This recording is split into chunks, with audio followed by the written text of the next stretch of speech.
Hey guys, welcome back to Contest Prep University. I'm Joe Klemczewski with Adam Atkinson. We are in episode 9 of the syllabus, the master plan you need for the perfect contest prep.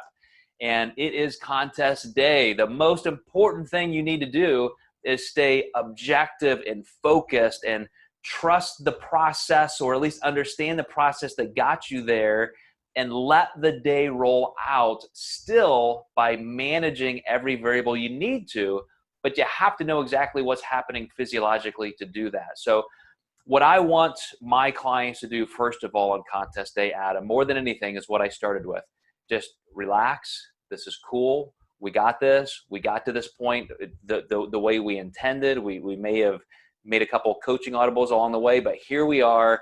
Now we have to get a meal in and then see how you look, before that second meal and that third meal, knowing what that food, that water, whatever kind of a training program we're following to warm up in the morning, whatever we're doing, we intellectually know what's supposed to happen. So no freaking out, be objective, and let's ride this process together, and let's manage it as a team. Mm-hmm. Yeah, mindset's really important with that, because the more you freak out, the more glucose you're actually going to dispose of, and you will look spilled over, even if you didn't have too many carbs. So that's what happens when you have stress.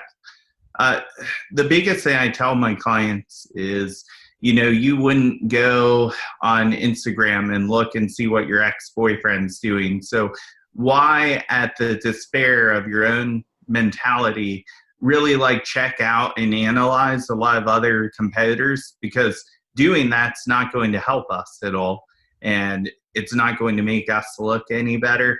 So one of the hardest things to do is keep clients' eyes just on themselves. The more you focus on yourself, the more you're going to learn about the process, and the less freaked out you're going to be.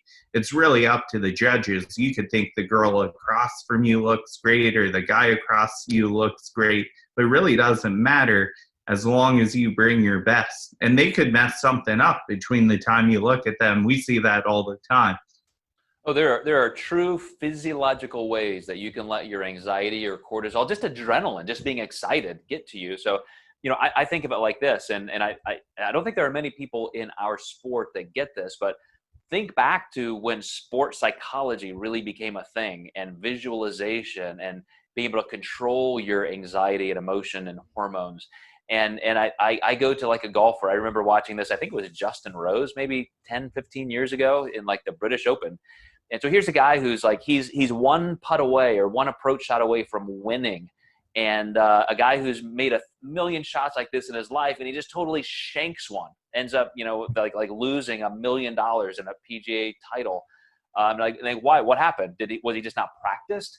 It was an absolute mental disruption. And you and I have both seen that with clients, is visibly in front of our eyes start to deteriorate because of that glucose exertion when your body's in that fight or flight syndrome. And so you literally start spilling over and getting flat. So I don't want to put too much emphasis on this, but I kind of do, because it can affect you that much.